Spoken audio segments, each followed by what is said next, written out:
Hello friends, NVS lab attendant examination 2024 की preparation कर रहे सभी अभ्यर्थियों का हार्दिक स्वागत है। प्यारे साथियों, पिछले वीडियो में हमने हिंदी से संबंधित महत्वपूर्ण टॉपिक्स को लेकर के चर्चा की थी और हमने बताया था कि हिंदी के महत्वपूर्ण कौन कौन से टॉपिक हैं जो एग्ज़ाम की दृष्टि से आपके लिए बेहद महत्वपूर्ण है। उन्हीं टॉपिक्स में से एक सबसे बेहतरीन टॉपिक है जिसकी एग्ज़ाम में सवाल पूछे जाने की संभावना है वो बहुत ज़्यादा है, यानी प्रबल संभावना कह सकते हैं। एग्ज़ाम में क्वेश्चन आने की इसकी संभावना कैसी है? प्रबल संभावना है। तो इसलिए आपको अलंकार टॉपिक है वो कवर करना आपके लिए अनिवार्य बन जाता है, क्योंकि निश्चित रूप से इसमें इस टॉपिक्स में से सवाल देखने को मिल सकता है एग्ज़ाम में। तो आइए अलंकार से संबंधित हम इस वीडियो में बातें करेंगे और कौन कौन से इसकी क्या परिभाषा होती है और कौन कौन से इसके प्रकार होते हैं।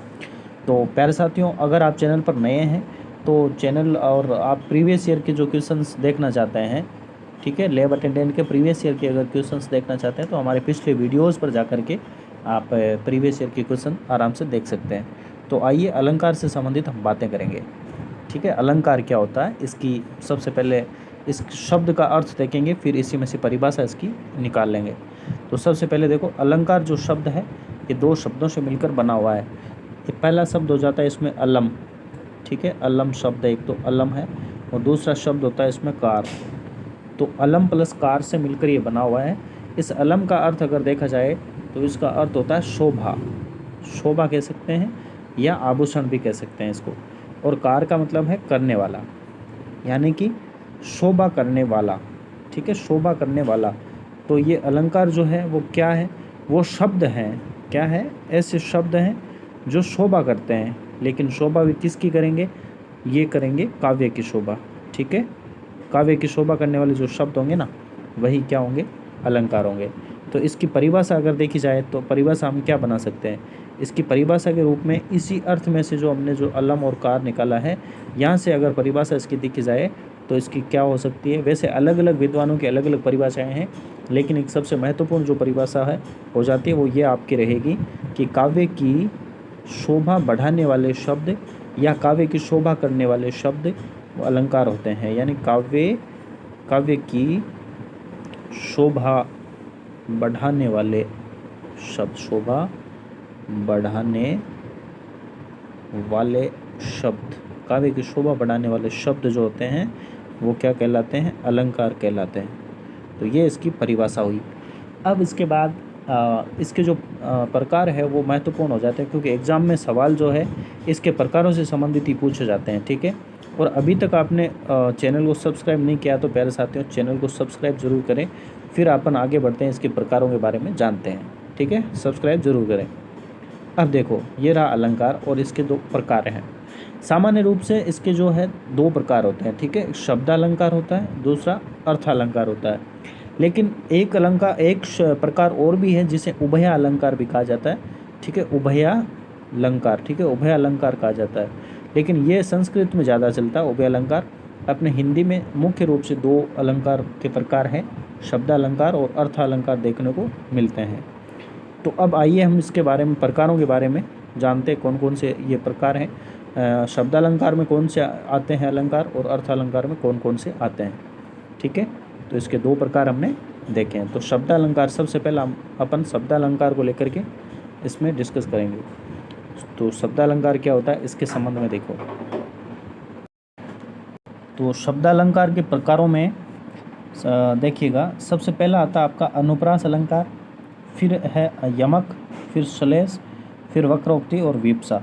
देखो इसके ये पांच ही नहीं है ना, शब्दालंकार जो है इसके कोई फिक्स नहीं है कि इनकी संख्या भी निश्चित नहीं है, इनके कितने जो प्रकार होते हैं, कौन कौन से ये शब्दालंकार होते हैं, इनकी संख्या कोई फिक्स नहीं है। लेकिन ये एग्ज़ाम की दृष्टि से महत्वपूर्ण है और बार बार ये पूछे जाते हैं। इस हिसाब से हम इसमें केवल और केवल पांच जो इसके प्रकार है, पांच प्रकारों को ही पढ़ेंगे इसमें, ठीक है।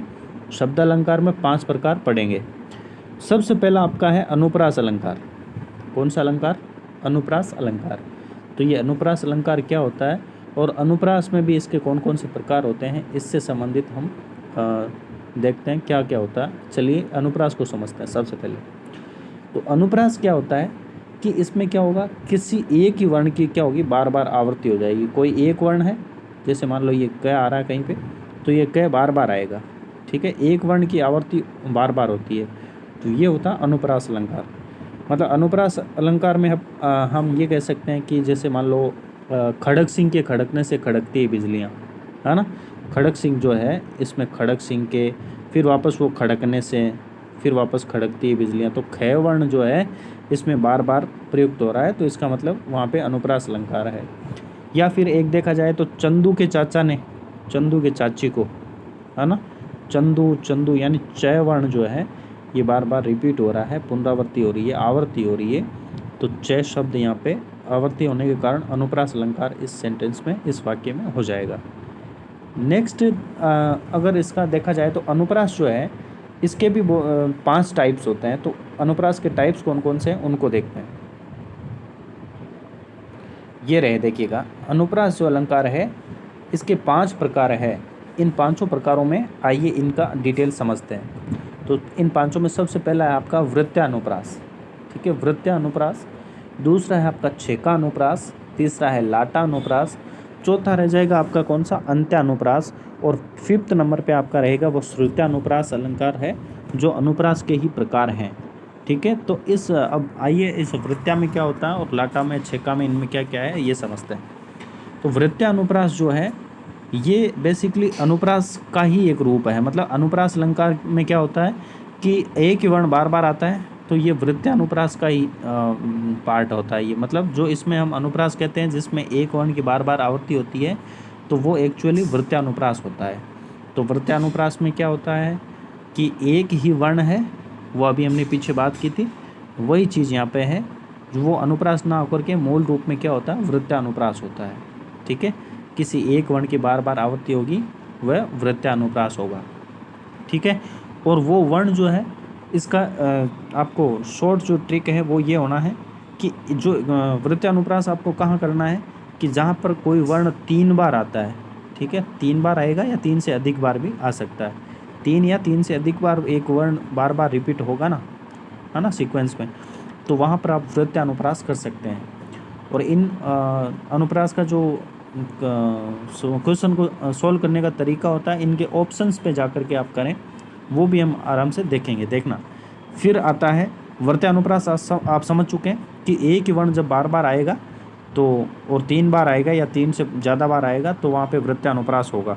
अब इसका एक उदाहरण अपन लेवें कि रघुपति राघव राजा राम, ठीक है, रघुपति राघव राघव रघुपति राघव राजा राम।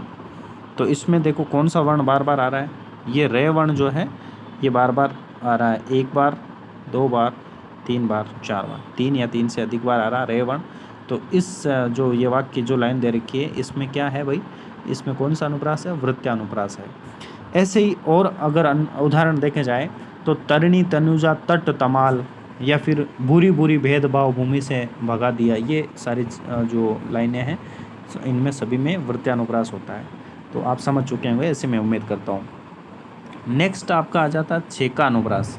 नेक्स्ट आपका क्या आ जाता है, छेका अनुप्रास आ जाता है। तो ये छेका अनुप्रास क्या होता है, इससे संबंधित अपन समझते हैं। छेका अनुप्रास में हम देखते हैं कि छेकना का मतलब क्या होता है, किसी एक जो लाइन दे रखी है आपको, तो उसको छेक देना होता है। मतलब छेकना का मतलब बीच में से काट देना। देखो जैसे मान लो कोई एक ही लाइन दे रखी है आपसे, ये एक लाइन है, तो इसको बीच में से छेकना है, काटना है। ये आप याद रखें, इसकी बेसिक याद रखने के लिए बीच में से काटना है, फिर 2 चीज़ें समान हो जाएगी। ये 2 चीज़ें समान हैं, मान लो 4 चीज़ें दे रखी है, 1 2 3 4, 4 वर्ण है, तो इसको बीच में से छेक दो, तो ये दोनों वर्ण समान होंगे और ये दोनों वर्ण क्या होंगे, समान होंगे। कैसे होंगे, इसका एग्जाम्पल अपन समझते हैं। तो यानी कि छेका अनुप्रास जब बात होती है, छेका अनुप्रास की जब बात होती है, तब आप क्या कह सकते हो कि एक वर्ण जो है वो क्या आएगा, 2 बार आएगा, यानी 2 बार आएगा, 2 बार। एक वर्ण कितने बार आएगा, 2 बार आएगा। एक वर्ण छेकानुप्रास में एक वर्ण 2 बार आएगा। कैसे आएगा, एग्जाम्पल से समझते हैं। छेकानुप्रास में एक वर्ण जो है वो 2 बार आएगा। कैसे आएगा ये देखो, छेकानुप्रास, अब ये कह सकते हैं जैसे मान लो आपका कानन कठिन भयंकर भारी, ठीक है, 1 मिनट में मैं लिखता हूँ, कानन कठिन, कानन कठिन, भयंकर भारी, भयंकर और आपका भारी, भयंकर भारी, भारी। अब आपको देखो ये क, कानन वाला क और कठिन वाला क, ये दोनों समान है, 2 बार आए हैं, 2 बार रिपीट हुए हैं। फिर यहाँ से छेक दिया।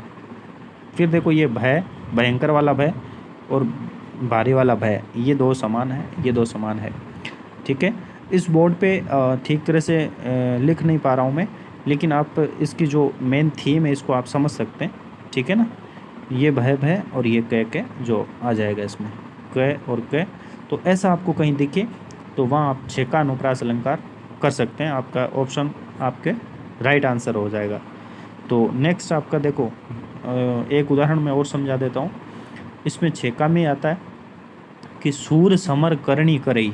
ठीक है, सूर समर करणी करई, ये भी इसका ही है। जैसे मान लो सूर आप लिखते हो, सूर समर, सूर समर,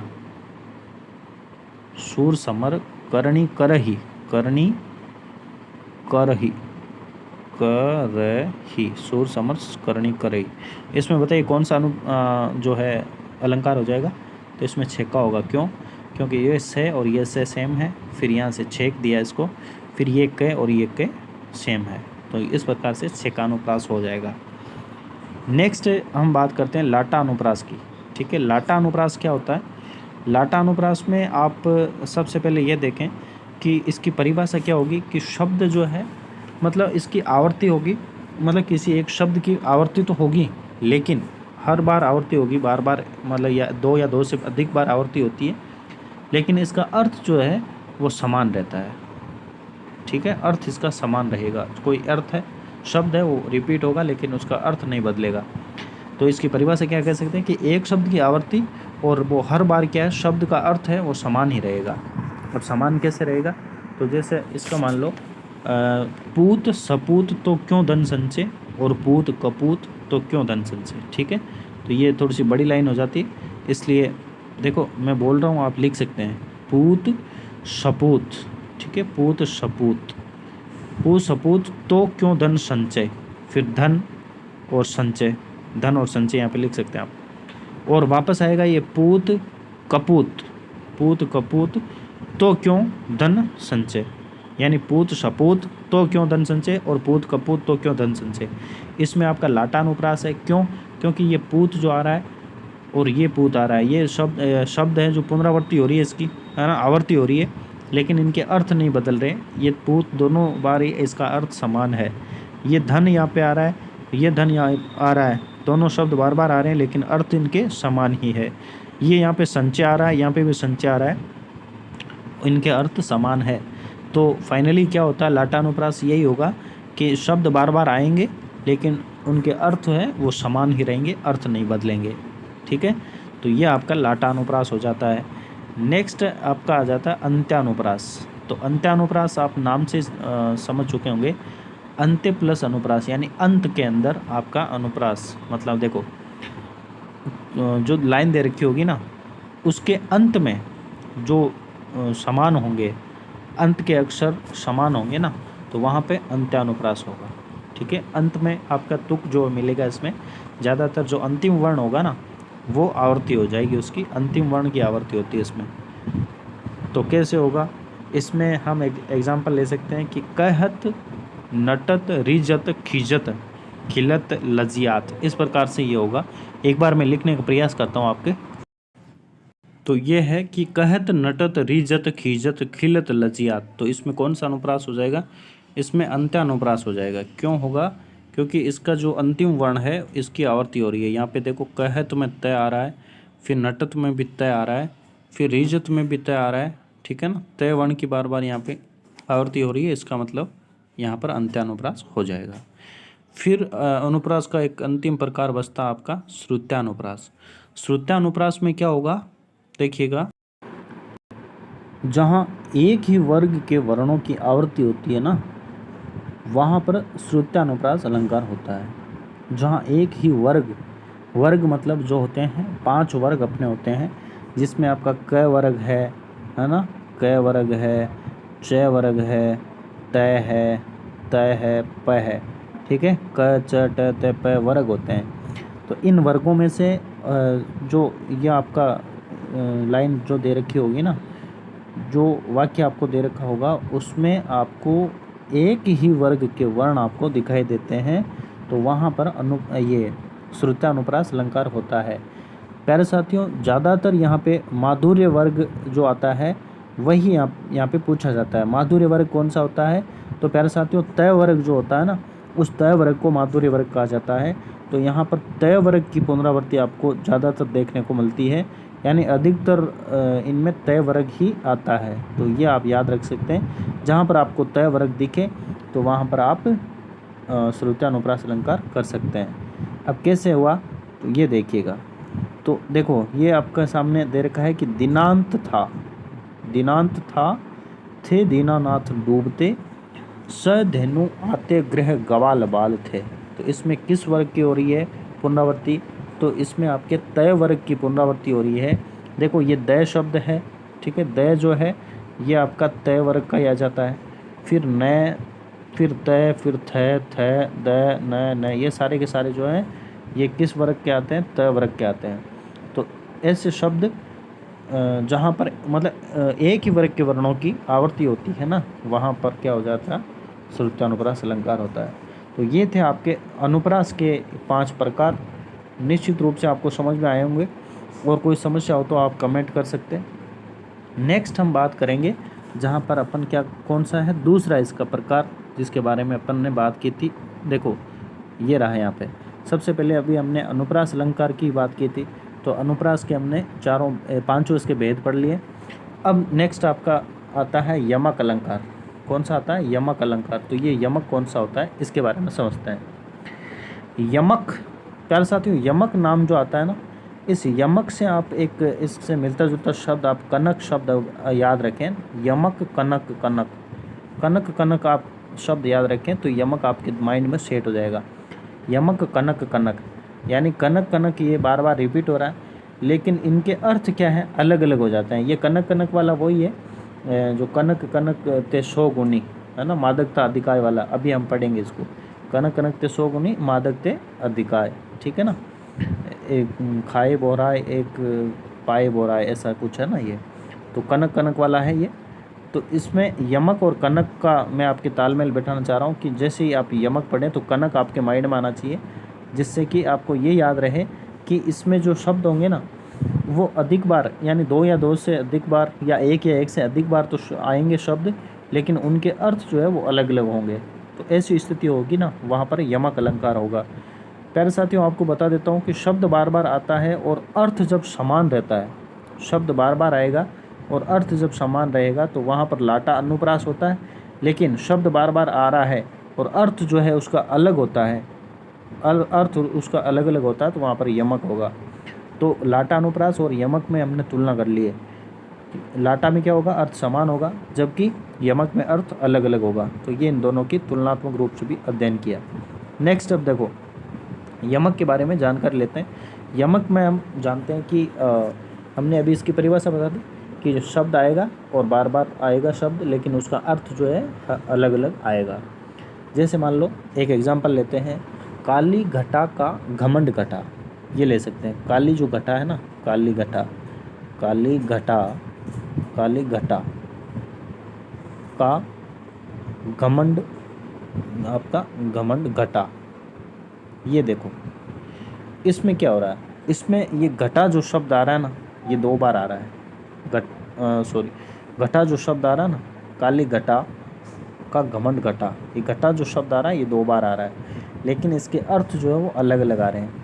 काली घटा, यहाँ पे घटा का मतलब बादल से हो रहा है, ठीक है। काले जो बादल हो रहे हैं ना, इनका घमंड है वो घट गया। घटने का मतलब इसमें क्या हो रहा है, इसका अर्थ यहाँ पे हो रहा है कम होना, ठीक है, कम होना, घमंड कम होना।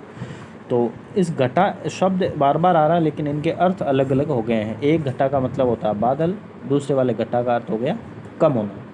तो ये इसका अलग अलग अर्थ हुआ। नेक्स्ट अपन बात कर सकते हैं कनक वाला, ठीक है। कनक, कनक ते शोगुनी मादकता अधिकाय।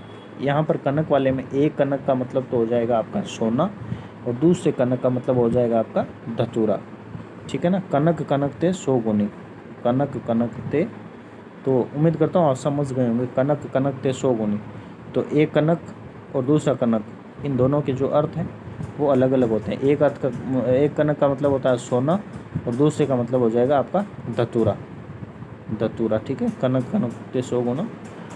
ठीक है, कनक कनकते सोगुनी मादकता अधिका है, तो कनक कनक वाला भी ये आप समझ गए, ये अलंकार यमक अलंकार में आता है।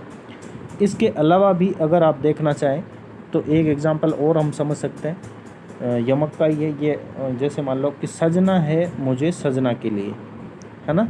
सॉन्ग भी होगा एक, सजना है मुझे सजना के लिए, तो इसमें सजना दो बार प्रयुक्त हो रहा है, दो बार प्रयुक्त हो रहा है। सजना, सजना, सजना है मुझे, वापस आएगा ये सजना के लिए, तो सजना है मुझे सजना के लिए। इसमें क्या हो रहा है, एक सजना जो आ रहा है ये तो श्रृंगार को व्यक्त करता है, इसका अर्थ होता है श्रृंगार। सजना है मुझे यानी श्रृंगार करना है, मुझे श्रृंगार करना है। किसके लिए, सजना के लिए, यानी अपने पति या प्रेमी के लिए सजना है। तो ये सजना शब्द दो बार आया है, लेकिन दोनों ही बार में इसके अर्थ अलग अलग हैं। तो उम्मीद करता हूँ यमक को आप निश्चित रूप से समझ गए होंगे। नेक्स्ट हम बात करते हैं श्लेष अलंकार की। तो एग्ज़ाम की दृष्टि से बहुत ही महत्वपूर्ण है श्लेष भी आपका। ठीक है, श्लेष से आपके NVS में पूछा गया था, एक तो श्लेष से पूछा गया है और एक आपका अनुप्रास से पूछा गया था। ठीक है ना, तो श्लेष वाला आपका क्या होता है इसके बारे में समझते हैं। जब श्लेष नाम आता है तो इसका मतलब ये समझ लेना आप कि शब्द एक, शब्द क्या है, शब्द आपका एक और उसके अर्थ अनेक। शब्द एक और अर्थ अनेक, अर्थ अनेक यानी एक शब्द होगा लेकिन उसके अर्थ वो अनेक हो जाएंगे, यानी अर्थ ज़्यादा होंगे। शब्द तो एक ही रहेगा, अर्थ अनेक निकलेंगे उसके, एक शब्द के अधिक अर्थ यहाँ पे निकलने वाले हैं, तो वहाँ पर आपका श्लेष अलंकार होगा। अब कैसे होगा इसका एग्जाम्पल समझते हैं, उदाहरण इसके समझते हैं कि पानी गए न उबरे, ठीक है, मोती मानुष चून। ठीक है, इसको मैं एक बार लिखता हूँ आपके सामने। तो ये एग्जाम्पल आपका कि पानी गए ने उबरे मोती मानुष चून। ठीक है, तो यहाँ पे पानी शब्द आया है, एक पानी शब्द, इसके अलग अलग अर्थ हो जाएंगे इसमें। देखो ये शब्द एक है लेकिन अर्थ इसके अनेक निकलने वाले हैं, वो कैसे निकलेंगे ये अभी जानते हैं। पानी गए ने उबरे, यानी जिसका पानी चला जाता है वो फिर उबरता नहीं है, यानी कि जैसे मोती है तो मोती से पानी चली जाती है तो वो फिर उभरेगा नहीं, मतलब मोती के अर्थ में पानी का अर्थ हो जाएगा चमक। ठीक है, इसकी चमक जाने के बाद ये कुछ भी नहीं बचता इसमें, है ना, ये उबर नहीं पाता है, ये खराब हो जाता है। पानी गए ना उबरे मोती मानुष चून, तो इस पानी का अर्थ जो है मोती के संदर्भ में इसका अर्थ हो जाएगा चमक। ठीक है, और मानुष जो है मनुष्य के अर्थ में इस पानी का अर्थ क्या होता है, कहते हैं ना कि इसका पानी उतर गया, मतलब क्या होता है, इज्जत चली जाना या सम्मान खो देना उसका, इज्जत। तो इज्जत कह सकते हैं या सम्मान कह सकते हैं मनुष्य का रूप में, मानुष के लिए पानी का अर्थ इज्जत हो गया। और चून जो है, चून आटा अगर अपन लेते हैं तो इसके संदर्भ में इसका अर्थ हो जाता है जल। ठीक है, जल इसके संदर्भ में रहेगा। तो पानी जो शब्द है, शब्द एक अर्थ अनेक, इस पानी शब्द का एक अर्थ हुआ चमक, दूसरा अर्थ हुआ इज्जत, तीसरा हुआ जल। तो ये था आपका श्लेष अलंकार। श्लेष अलंकार से संबंधित एक और उदाहरण ले सकते हैं कि सुब्रत को ढूंढत फिरे, सुब्रत को ढूंढत फिरे, क्या ढूंढत फिरे, कवि, व्यभिचारी और चोर। ये भी महत्वपूर्ण एग्जाम्पल है जो परीक्षा में कई बार पूछा हुआ भी है। तो इसको मैं एक बार इसको भी लिखता हूँ आपके सामने। ठीक है, एक सेकंड। ये इसका नेक्स्ट एग्जाम्पल है कि सुबरन को ढूंढत फिरे कवि, व्यभिचारी, चोर। तो यहाँ पर एक शब्द आपका है सुबरन। ठीक है, ये सुबरन शब्द है, इसको ढूंढता है, कौन ढूंढता है, कवि, व्यभिचारी और चोर।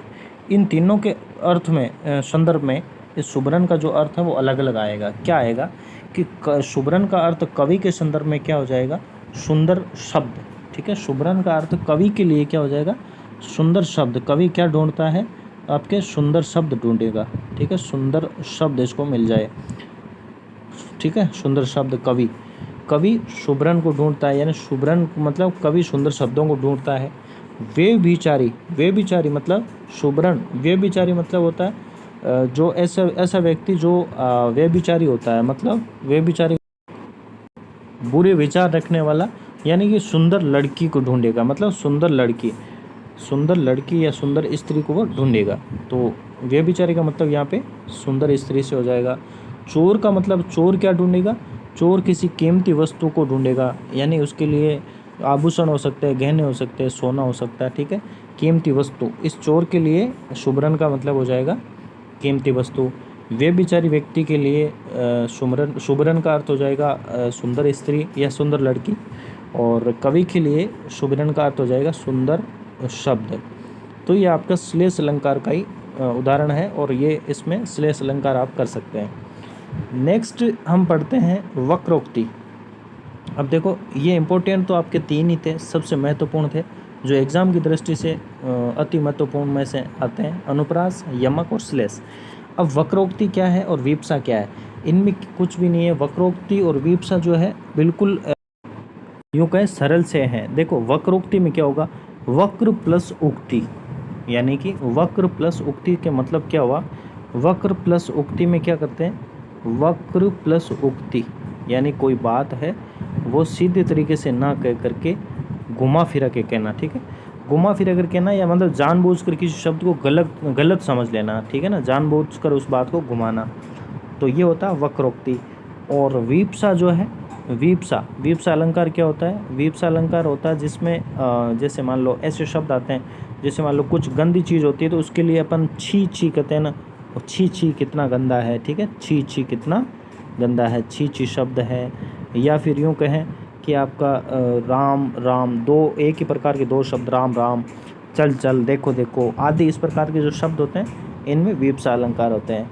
तो ये आपके शब्दालंकार जो है परीक्षा की दृष्टि से महत्वपूर्ण थे। अति महत्वपूर्ण में आपके अनुप्रास, यमक और श्लेष हो जाते हैं, और ये वक्रोक्ति, वीप्सा भी हमने थोड़े बहुत बात कर ली इनकी भी। तो इनके साथ ही आपके शब्दालंकार है वो परीक्षा के लिए आपके पर्याप्त है। अब ठीक है, और अब मैं आपको अर्थालंकार की ओर ले चलता हूँ। तो अर्थालंकार के बारे में हम जानते हैं। अर्थालंकार का मतलब क्या होता है कि ऐसे अलंकार जिनके मतलब जो अर्थ पे डिपेंड होते हैं, ठीक है, तो ऐसे कौन कौन से होते हैं इनके बारे में समझते हैं। तो इसके देखिएगा अर्थालंकार के आप प्रकार समझ सकते हैं। इसके भी देखो फिक्स कोई प्रकार नहीं है, फिक्स कोई प्रकार नहीं है, लेकिन परीक्षा की दृष्टि से जो अति महत्वपूर्ण है उन अलंकारों को लेकर के हम चर्चा करेंगे। तो सबसे पहला आपके सामने आता है उपमा अलंकार। कौन सा, उपमा अलंकार, ठीक है। उपमा अलंकार जो है इसमें क्या होता है, इसकी परिभाषा अगर देखी जाए तो इसमें क्या होता है कि जब उपमेय की उपमान से तुलना की जाए, ठीक है ना, जब उपमेय की तुलना किससे की जाए, उपमान से इसकी तुलना जब की जाए, उपमेय की तुलना उपमान से की जाए तो वहाँ उपमा अलंकार होता है। तो अब दो शब्द है आपके सामने, एक तो होता है उपमेय, उपमेय, एक शब्द होता है उपमान। तो ये क्या हो सकता है, इनके बारे में समझे, उपमेय और उपमान क्या होता है। देखो उपमेय क्या होता है कि जो प्रस्तुत हो, यानी कि जिसकी तुलना की जा रही हो, है ना, जिसकी तुलना की जाए वो उपमेय होता है। और जिससे तुलना की जा रही है, यानी जो वस्तु है पहले से उससे तुलना की जा रही है तो उसे उपमान कहते हैं। तो इन दोनों को याद रखने की जो आपकी निंजा टेक्निक जो है वो क्या है, ये समझ लेते हैं। कि प्यारे साथियों देखो, हमें कई बार ये भ्रम हो जाता है कि उपमेय कौन सा और उपमान कौन सा है। इस उपमान शब्द को हम पहले समझते हैं। तो देखो उपमान, इस उपमान में आप सिर्फ मान को पकड़ें, ठीक है, मान यानी ऐसी चीज़, ऐसी वस्तु जिसका पहले से ही मान सम्मान है, विद्यमान है, पहले से मान है। जैसे कि चंद्रमा, जैसे चंद्रमा है, इसको हम सभी जानते हैं, ये पहले से विद्यमान है, मान है, और इसका मान भी है, ठीक है ना, पहले से ये मान है और सब लोग इसको जानते हैं, सर्वत्र है, सर्वव्याप्त है, ठीक है।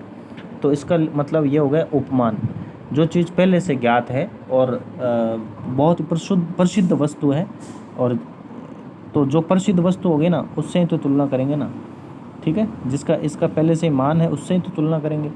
तो अब जिसकी तुलना जब करेंगे तो उसको उपमेय कहते हैं, है ना, जिससे तुलना की जाए। जैसे चांद है, चांद से तुलना की जा रही है, तो यहाँ पे चांद जो है उपमान, क्योंकि चांद जो पहले से ही विद्यमान है और चांद का भी मान है, ठीक है, और ये आपका उपमान हो जाता है। और जैसे मान लो किसी स्त्री का नाम, किसी का भी नाम लिख सकते हैं, जैसे XYZ कोई भी नाम लिख दो, जैसे सीता लिख देते हैं, ठीक है। सीता जो है ये कह सकते हैं सीता उपमेय है, कमल आ सकता है, रवि आ सकता है, मोहन, कुछ भी आ सकता है। तो यहाँ पर जिसका मान होता है वो पहले से होता है, वो उपमान है, और जिससे उपमान की तुलना की जाए वो उपमेय होता है, ठीक है। जिसकी तुलना की जाए ना वो उपमेय होता है। और एक शब्द जैसे मान लो ये उपमा और उपमेय हो गए, और फिर इसमें एक उपमा में वाचक शब्द और आते हैं, ठीक है ना। वाचक शब्द कौन से होते हैं? जो इनसे समानता या तुलना करने के लिए प्रयोग किए जाते हैं, उन्हें वाचक शब्द कहते हैं। उपमा अलंकार में आपके वाचक शब्द ही है जो आपको एक मतलब इस किसी लाइन को देखते ही आप बता सकते हो कि इसमें उपमा अलंकार है। अभी वाचक शब्दों के बारे में बात करूँगा और आपको वाचक शब्द भी बता दूंगा। तो ये उपमान और उपमेय आपको समझ में आ गया होगा, ऐसे उम्मीद करता हूँ। अब देखो इसके वाचक शब्द कौन कौन से हैं उनके बारे में बात करते हैं। वाचक शब्द का सीधा सीधा मतलब यही है कि आपको किसी वाक्य में पहचान कैसे करें कि इसमें कौन सा अलंकार है, तो उसकी पहचान के जो शब्द होते हैं उन शब्दों को वाचक शब्द कहते हैं, ठीक है ना। तो इसके लिए पहचान करनी है आपको। तो पहचानने वाले शब्द कौन से हैं कि हम इसके उपमा अलंकार की पहचान कैसे करेंगे। तो इसमें देखो वाक्य में आपको या तो दिखेगा सा, यानी चांद सा मुखड़ा, ठीक है, सा दिख जाएगा, या से दिख जाएगा, या समान दिखेगा, ठीक है, समान के समान, चंद्र के समान, या सदृश हो सकता है, ठीक है। सरिस हो सकता है, सरिस हो सकता है। फिर सी हो सकती है, तुल हो सकता है, और आपका इव हो सकता है। तो ऐसे ये शब्द हैं, ये कीवर्ड्स मान सकते हैं उपमा अलंकार के। जैसे आपको ऐसे शब्द दिखे ना वहाँ पे उपमा अलंकार होता है। तो ये आपका जो है क्या कह सकते हैं, वाचक शब्द है जो इसकी पहचान बताते हैं। तो अब इसका उदाहरण आप समझते हैं। उदाहरण के रूप में हम उपमा अलंकार का एक उदाहरण लेते हैं कि आप क्या ले सकते हो, पीपर पात सरिस मन डोला, ठीक है। पीपर पात सरिस मन डोला, ये उदाहरण है। पीपर पात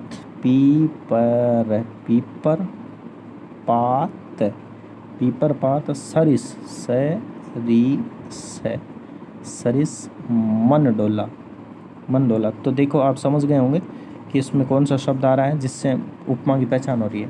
तो सरिस शब्द जो आ रहा है, सरिस मतलब समान, इसका मतलब ये रहा कि उपमेय की इसकी तुलना किससे की जा रही है, उपमान से की जा रही है, ठीक है ना। पीपर पात सरिस मन डोला, सरिस यानी इसके समान, ठीक है। तो ये आपका सरिस आ जाएगा।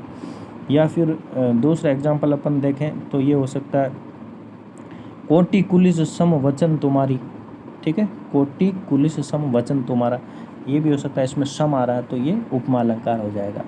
तो उम्मीद करता हूँ उपमा अलंकार आप समझ गए होंगे। नेक्स्ट है आपका रूपक अलंकार, ठीक है। रूपक अलंकार में क्या होगा, इस अलंकार में आपके सामने रूपक, एक मिनट मैं इसको बोर्ड को साफ कर लेता हूँ। रूपक अलंकार की है कि जब उपमेय में क्या होता है, उपमेय में उपमान का भेद रहित आरोप कर दोनों को एक कर दिया जाता है, वहाँ पर रूपक अलंकार होता है। मतलब उपमेय में उपमान का भेद रहित आरोप कर दिया जाता है, कोई भेद नहीं है, मतलब भेद रहित।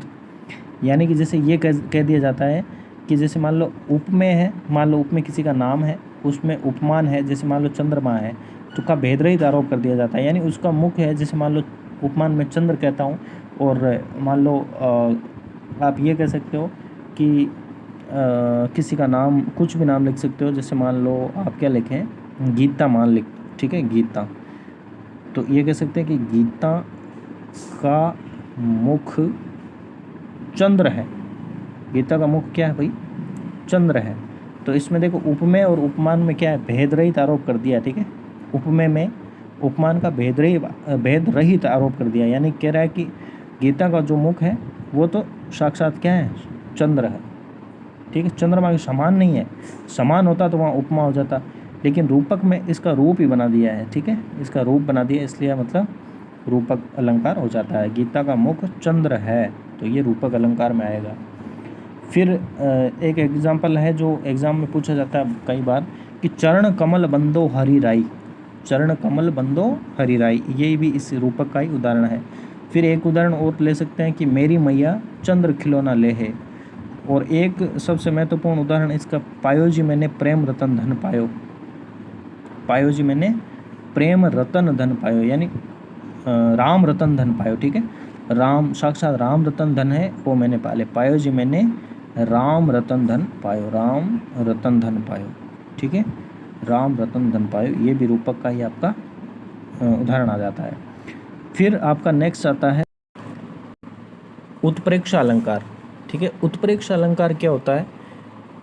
देखो, उत्प्रेक्षा में क्या होगा, जब उपमेय में उपमान की संभावना व्यक्त की जाए, उपमेय जो है उसमें उपमान की संभावना व्यक्त की जाए तो वहाँ पर आपका उत्प्रेक्षा अलंकार होता है। और हम कैसे पहचानें कि किसी वाक्य में उत्प्रेक्षा अलंकार है? तो इसके लिए कीवर्ड्स हैं, वाचक शब्द हैं, वो कौन कौन से हैं वो भी लिखता हूँ मैं यहाँ पे। इसके वाचक शब्द आ जाएंगे। इसमें देखो, उस वाक्य में आपको मानो नज़र आएगा कहीं पे, मानो। ठीक है, जानो, मानो या जानो आएगा। ठीक है, मानो, जानो, मन हो, मन हो आ जाएगा। ठीक है, फिर जान आ जाएगा। ठीक है, जन हो, मन हो, मेरे, जानते। ठीक है, मेरे, जानते, जानो, जन हो, जानो, ये सारे शब्द जो हैं ये आपके उत्प्रेक्षा अलंकार के ही वाचक शब्द हैं, तो इनका आप ध्यान रखें। तो देखो, अब इसका एक उदाहरण मैं आपको देता हूँ कि उदाहरण के रूप में एक बार इसको मिटाता हूँ। एक उत्प्रेक्षा अलंकार का उदाहरण के रूप में हमारे सामने आता है कि सीता या गीता, कोई भी XYZ किसी का नाम ले लो, किरण, बबीता, गीता, सीता, कुछ भी ले सकते हैं, कि सीता का मुख, सीता का मुख मानो चंद्र है। सीता का मुख मानो क्या है? चंद्र है। सीता का मुख कैसे मानना आपको? चंद्र के, मतलब चंद्र है। सीता का मुख कैसा है? चंद्र है। तो यानी संभावना इसकी व्यक्त की जा रही है, यानी सीता का मुख जो है वो चंद्र के जैसा, मतलब चंद्र है, इसकी संभावना है। ठीक है, मानो चंद्र है। उपमेय में उपमान की यहाँ पे संभावना हो रही है, और इसका कीवर्ड भी आ रहा है यहाँ पे, मानो। ठीक है, मानो ये कीवर्ड आ रहा है, तो इसका मतलब यहाँ पे उत्प्रेक्षा अलंकार हो जाएगा। नेक्स्ट आपका इसके और भी उदाहरण होते हैं, लेकिन नेक्स्ट मैं अलंकार आपको बता देता हूँ। ठीक है, अब देखो, परीक्षा की दृष्टि से जो महत्वपूर्ण अलंकार है वो आपका उसमें मैंने बता दिया पहले वाले, और अभी जो शब्द अलंकार में मैंने जो बताया 3, और इसके बाद अर्थ अलंकार में आप ये 3 इम्पोर्टेंट है। ठीक है, महत्वपूर्ण एग्ज़ाम की दृष्टि से इनको आपको निश्चित रूप से पढ़ना है। और इसके अलावा अगर आप पढ़ना चाहें तो सबसे इम्पोर्टेंट है, अति महत्वपूर्ण में ये 3 आ गए, फिर ये महत्वपूर्ण में आ जाते हैं। वो पढ़ने के बाद इनको भी आपको पढ़ने होंगे। ठीक है, तो ये आप सारे इनके थोड़ी जानकारी इनको रहेगी, तो आपको ऑप्शन को काटने में आपको हेल्प मिलेगी, मदद मिलेगी, और इससे आप आसानी से अपने फाइनल उत्तर तक पहुंच सकते हैं। तो आपके सामने अभी देखो, प्रतीप अलंकार है, एक प्रतीप अलंकार। इसके शब्दालंकार और अर्थालंकार, इनके किसी के भी फिक्स नहीं है कि इसके इतने ही प्रकार होते हैं, लेकिन जो परीक्षा की दृष्टि से महत्वपूर्ण अलंकार है उनको लेकर के मैं अभी आया हूँ। ठीक है, तो प्रतीप अलंकार के बारे में हम जानकारी लेते हैं। प्रतीप अलंकार क्या होता है? तो प्रतीप में क्या होगा, ये प्रतीप का अर्थ देखो, इसका अर्थ होता है उल्टा, किसी चीज़ का क्या होना? उल्टा होना, मतलब विपरीत। तो ये प्रतीप है, उल्टा है, किसका? उपमा का उल्टा होता है ये प्रतीप। क्या होता है? उपमा जो अलंकार है ना, इसका उल्टा हो जाएगा। कैसे हो जाएगा? उपमा का उल्टा कैसे होगा? जैसे मान लो, उपमा में तो क्या होता है, उपमा का उल्टा यानी उपमान जो होगा ना उसको ये उपमेय बना देता है, यानी उपमान जो होगा उसको ये उपमेय बना देता है। यानी कि इसका एग्जाम्पल क्या ले सकते हैं कि मुख सा चंद्र है, मुख सा चंद्र है, यानी इसका मुख सा चंद्र है।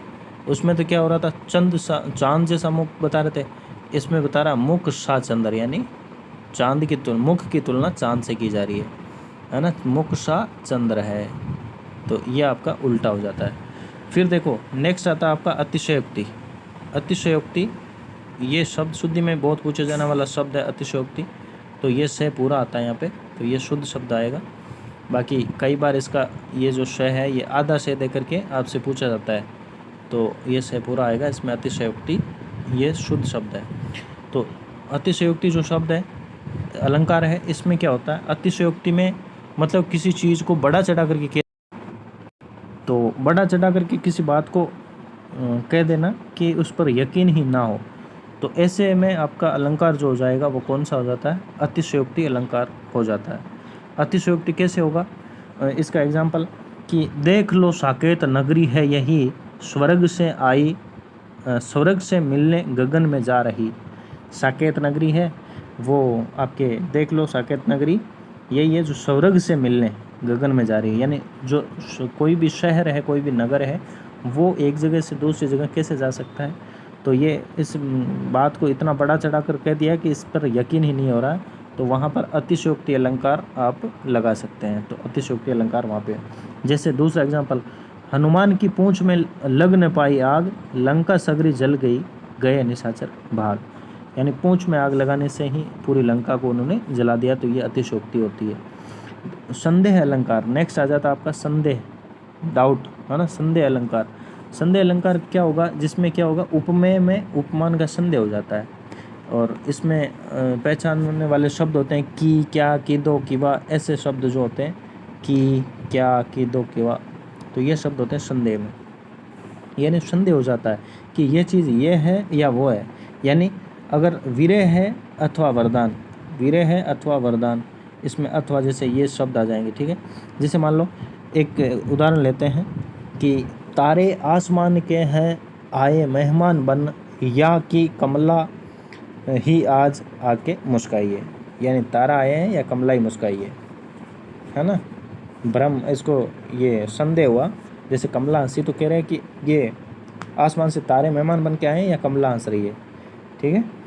तो ये इसका उदाहरण हो जाता है। संदेह में एक और उदाहरण देख सकते हैं कि सारी बीच नारी, जो द्रौपदी की सारी चीरहरण हुआ था उस समय की बात है, संदेह अलंकार। ये साड़ी बीच नारी है कि नारी बीच साड़ी है, साड़ी ही की नारी है कि नारी की साड़ी है। यानी जो उसको भ्रम हो रहा था, कि संदेह हो रहा था कि ये साड़ी ही है, दुशासन को भ्रम हो रहा था कि साड़ी बीच नारी है या नारी के बीच साड़ी है। भगवान कृष्ण ने उसकी साड़ी जो बढ़ा दी थी, वो खींच के थक रहा था साड़ी खींच के, तो वो फिर ये सोच रहा कि साड़ी बीच नारी है, यानी साड़ी के बीच में नारी है या नारी की साड़ी है, तो ये उसको संदेह था, तो इसमें संदेह अलंकार हो जाता है। नेक्स्ट आपका आएगा मानवीकरण अलंकार। तो मानवीकरण में क्या हो जाएगा, मानवीकरण में आपके जो अमानवीय चीज़ें हैं, ठीक है ना, उनमें मानवीकरण यानी मानवीय गुणों का आरोप जब हो जाता है, तो वहाँ पे मानवीकरण अलंकार हो जाता है। जैसे आए बसंत महंत, या फिर जगी वनस्पतियाँ अलसाई, वनस्पतियों में जैसे मानवीय गुण अलसाई ऐसे बता रहा है। मुख धोती शीतल जल से, शीतल जल से मुख धो रही है वनस्पतियाँ। तो ये जो निर्जीव चीज़ें हैं उनमें सजीव वर्णन, मानव की जो क्रियाओं का वर्णन यहाँ पे होता है, वो आपका मानवीकरण अलंकार हो जाता है। उसके बाद आता है दृष्टांत अलंकार। दृष्टांत में क्या होता है, दृष्टांत अलंकार कि जब किसी बात की जो प्रमाणिकता के लिए दूसरी बात कही जाए तो वहाँ दृष्टांत होता है। यानी एक बात कह के फिर दूसरी बात उसकी प्रमाणिकता के लिए कह दी जाए, तो वहाँ पर दृष्टांत अलंकार जो है होता है। जैसे इसका सबसे बेहतरीन उदाहरण होता है करत करत अभ्यास के जड़मति होत सुजान। यानी अभ्यास करने पर जड़मति भी सुजान हो सकता है, यानी कि मंद बुद्धि व्यक्ति भी बुद्धिमान व्यक्ति हो सकता है। फिर इसका जो है प्रमाण कैसे दिया कि रसरी आवत जात है और शील पर परत निशान। यानी जिस प्रकार से रस्सी बार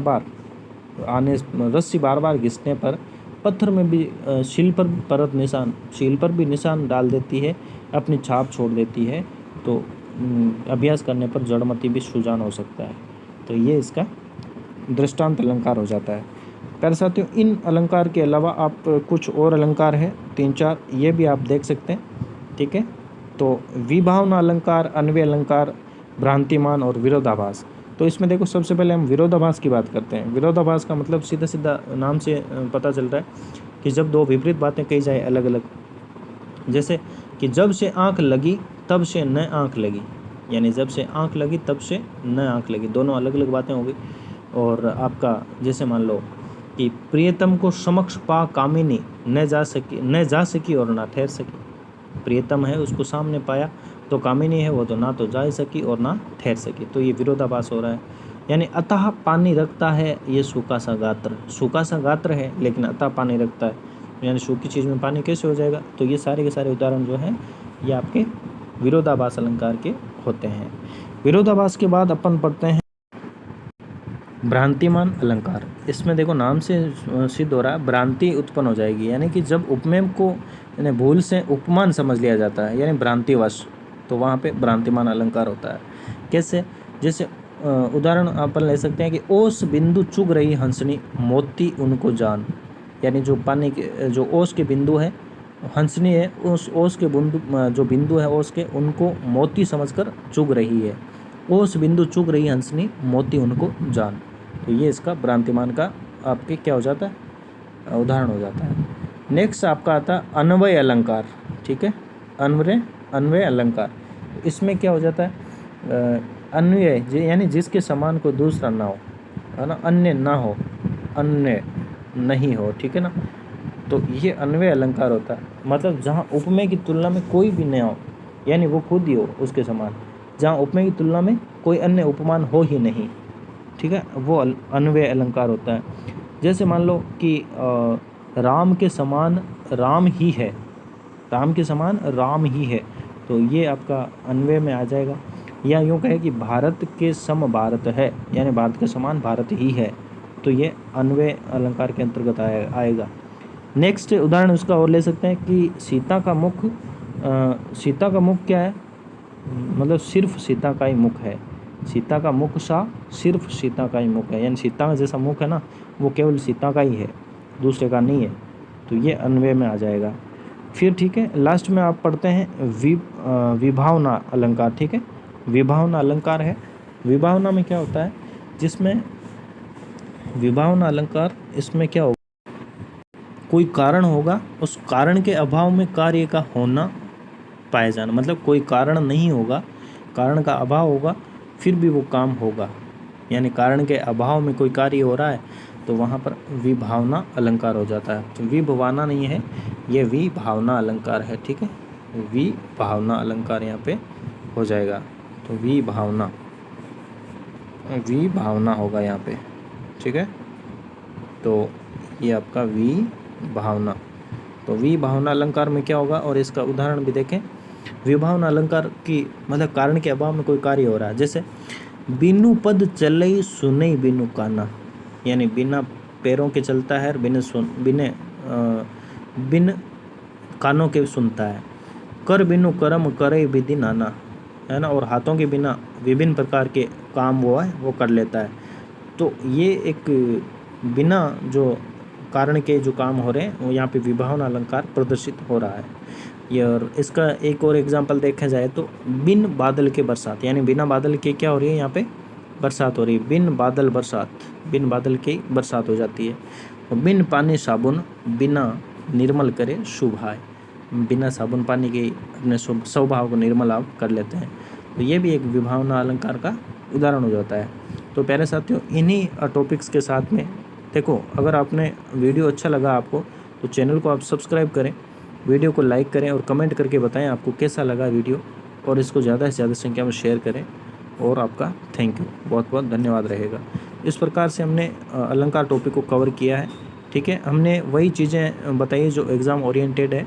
इसके अलावा आप प्रैक्टिस के लिए कोई भी प्रैक्टिस बुक ला करके आप निश्चित रूप से उसमें से प्रैक्टिस करेंगे तो जो मैंने जानकारी दी है इस जानकारी से आपको बहुत लाभ आपको मिलेगा और क्वेश्चन सोल्व करने में आपको आसानी रहेगी। धन्यवाद।